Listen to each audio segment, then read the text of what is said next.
Kita berada di episode 125. Bolehkah kita mengungkit-ungkit jasa? Oke guys, assalamualaikum warahmatullahi wabarakatuh. Berjumpa lagi tentunya bersama kita di Pelita.hati207. Kenapa kita? Karena gue kayak gak mau sendirian aja. Meskipun kontrak salah satu editor Pelita Hati 207 yaitu Mujahid Abina Zulfa alias Jahid Tel Aviv ya. Beliau adalah pewarta dari Tel Aviv, Israel ya. Dari sekian banyak pelita ada Pelita Hati, dan dari sekian banyak Pelita Hati ada Pelita Hati 207. Kenapa 207? Gue capek banget dengan pertanyaan ini. Nanti deh bakalan gue jelasin setelah subscriber gue 1 juta ya. Guys, siapa nih di antara kalian yang kalau pagi-pagi bangunnya tuh semangat? Tapi ada juga yang pagi-pagi bangunnya itu penuh dengan cemberut, energinya negatif, masih ngantuk, ternyata hari Senin dan ternyata hujan, tapi harus masuk kantor, harus masuk sekolahan, alemong, itu gak enak banget. Siapapun kalian yang sedang merasakan seperti itu, please dengar Pelita Hati 207, pejamkan mata, tidur lagi. Itu enak banget. Ya Allah, audio cuma 13 menit doang kok, gitu kan, gak panjang-panjang. Jadi gini guys, siapa nih di antara kalian yang belum subscribe? Ya Allah, ya Robi Prabowo Subianto aja udah jadi presiden. Masa kalian belum subscribe sih, gitu. Tapi yang sudah subscribe, saya ucapkan terima kasih banget. Bahkan komen kalian, like kalian, share kalian, itu ditunggu banget oleh gue. Pokoknya terima kasih banget ya. Kalian tuh membuat semangat gue tuh bener-bener tumbuh. You make my day is very beautiful. So Inggris loh. Boleh nggak sih kita itu mengungkit-ungkit jasa? Sebelum gue bahas tentang ungkit-ungkit jasa, pengertian jasa itu biasanya adalah yang sifatnya tuh tolong menolong di masa lalu, atau bantuan. Itu juga bisa dikategorikan jasa ya, bukan jasa paket, jasa raharja. Ini bener-bener ada yang pernah nolong ya, itu disebut juga dengan jasa. Pertanyaannya, boleh nggak sih kita mengungkit-ungkit jasa? Jawabannya boleh, untuk mengingatkan agar tidak semena-mena begitu loh. Tapi dengan niatan gak ada meminta imbalan ya. Saya akan memulai dengan contoh begini. Ada orang sudah dibantu, sudah dipekerjakan, sudah ditolong dari jurang, tapi dia itu tidak mengucapkan terima kasih. Kan gini, perkara dia tidak mengucapkan terima kasih atau mengucapkan terima kasih itu kan perkara kamu harus latihan ikhlas, dan itu tidak menjadi soal. Tapi permasalahannya adalah dia dengan bantuan yang pernah kamu bantu, dengan pertolongan yang pernah kamu tolong kepada orang tersebut, satu, ternyata lebih semena-mena, tidak mempergunakan uang atau mempergunakan barang yang pernah kamu kasih itu untuk kebaikan.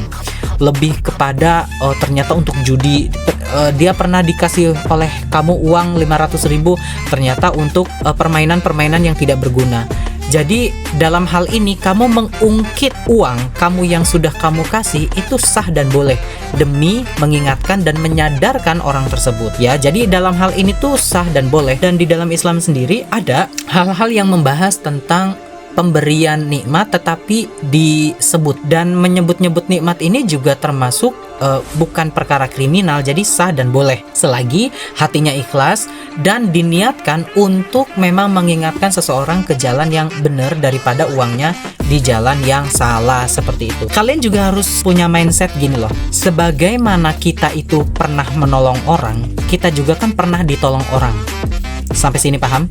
Jadi sehingganya hubungannya apa dengan ungkit-ungkitan jasa? Hubungannya adalah begini. Pada saat kita ingin mengungkit-ungkit jasa, ini yang kalian itu nggak boleh ngungkit-ungkit jasa itu begini. Misal, kamu tuh, motor kamu tuh udah saya dorong loh, kok kamu nggak ngucapin terima kasih? Motor kamu tuh yang nambal saya loh, kok kamu bersikap cuek ke saya? Ini kan tidak boleh ya. Dengan alasan dan dengan niat itu kan biar orang itu menghargai kita, mengucapkan terima kasih kepada kita. Ini kan menolong juga berarti tidak ikhlas, berarti mengharapkan ada imbalan yang serupa atau imbalan ucapan terima kasih dari orang lain. Jadi ikhlas itu definisinya adalah kamu tuh ngelakuin sesuatu itu bener-bener gak usah dipikirin lagi apa yang udah kamu bantu dan apa yang udah kamu tolong. Jadi bener-bener ya udah pure murni, udah gitu, kayak ya udah kalau abis nolong ya udah kita lupakan. Tapi kalau kamu ngungkit-ngungkit, ingat salah satu konsep dan salah satu prinsip ini. Sebagaimana kita pernah menolong orang, kita juga pernah ditolong orang. Siapa di antara kalian yang nolong orang mulu tapi gak pernah ditolong? No, gak pernah. Atau sebaliknya, siapa di antara kalian yang ditolong mulu nggak pernah nolong orang? No, pasti juga pernah nolong, meskipun itu kecil dan sedikit sekali. Intensitasnya, presentasenya, durasinya, andai kecil sekalipun, tetapi kan pernah. Jadi, kalimat ini, dogmasi ini, mengajarkan kepada kita bahwa tidak perlu ungkit-ungkit jasa, sebab kita pun suatu hari nanti dan bahkan pernah ditolong oleh orang. Kalau kita diungkit-ungkit juga kan rasanya tidak enak sekali. Kalian bisa paham sampai sini? Nah, berikutnya nih ya, karena khawatir terjatuh dalam ketidakikhlasan, baik ria, sum'ah, ujub, itu kan ketidakikhlasan tuh, penyakit-penyakit hati tuh, dan itu penjelasannya kapan-kapan aja deh. Maka tidak diungkit itu tidak apa-apa. Jadi kan tadi yang tidak boleh ngungkit ya. Nah, enggak mengungkit-ungkit itu enggak apa-apa kok jika dikhawatirkan terjatuh dalam ketidakikhlasan.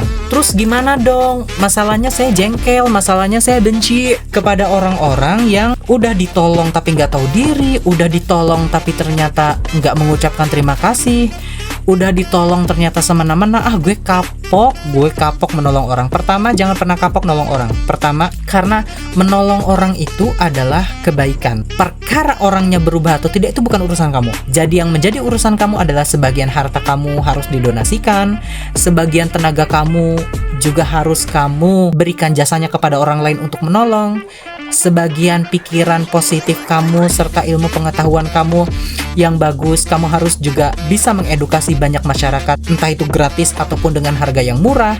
Tetap menolong. Sebab apa? Sebab dampaknya tetap kepada diri kamu sendiri. Suatu hari nanti kamu butuh pertolongan dan Tuhan akan memberikan kepada kamu pertolongan juga. Sampai sini paham? Dan berikutnya nih ya, kamu juga harus latihan terus-menerus belajar ikhlas. Nah, seperti apa sih yang tadi sudah saya jelaskan? Ibarat kayak berak. Kalian tahu berak? BAB alias pup ya, alias apa sih? Ngising gitu ya. Kalau Sunda sama Jawanya tuh ngising. Kalian makan duren kek, kalian makan nasi goreng kek, kalian makan bakso pedes kek, kalian makan apapun, itu tetap aja pada saat kalian berak kan tetap jadi tai. Mungkin pengecualian genjer kali ya. BTW sumpah demi Allah gue nggak bohong. Jadi kemarin itu gue masak genjer banyak banget kan, karena genjernya 2 ikat ya. Sampai siang tuh genjer masih ada ya. Akhirnya gue makan lagi, gue angetin lagi. Sampai malam tuh genjer masih ada, sampai bingung, pusing kepala gue sama genjer. Pagi ini diangetin ya kan, itu genjer tuh masih ada. Tapi tai gue nggak berbentuk genjer tuh. Ini cuma istilah doang ya guys ya tentang genjer. Tapi by the way genjer tuh enak dan itu sayur favorit gue banget. Asal jangan tiap hari ya. Minimal sebulan sekali deh. Nah, jadi kalau kalian BAB kan kotoran kalian itu kalian siram, kalian buang, dan kalian nggak mikirin lagi tentang hal itu. Begitu juga dengan kalian berbuat kebaikan ya sudah seperti BAB. Jadi bodoh amat dengan penilaian orang terhadap diri kamu.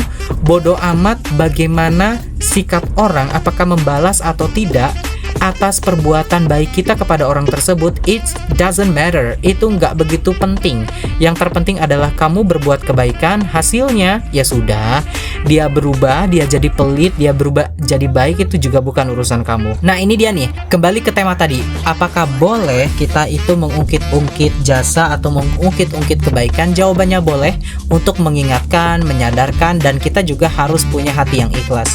Yang berikutnya adalah karena khawatir di tengah perjalanan ada ria, sum'ah, ujub, dan beberapa penyakit hati yang lainnya, tidak diungkapin juga nggak apa-apa, tinggal ganti orang aja ya. Yang lain juga masih butuh bantuan ya kan, tinggal kamu ganti orang aja. Oke guys, itu aja. Terima kasih banyak sudah menyaksikan video ini. Yang belum subscribe, ayo subscribe sekarang juga. Itu tuh gratis banget dan kalian bisa dapat informasi-informasi yang lebih mentereng, informasi yang bagus dari Pelita Hati Store dari Pelita Hati 207. Pelita Hati Store itu affiliate atau jualan gue di Shopee dan di TikTok ya.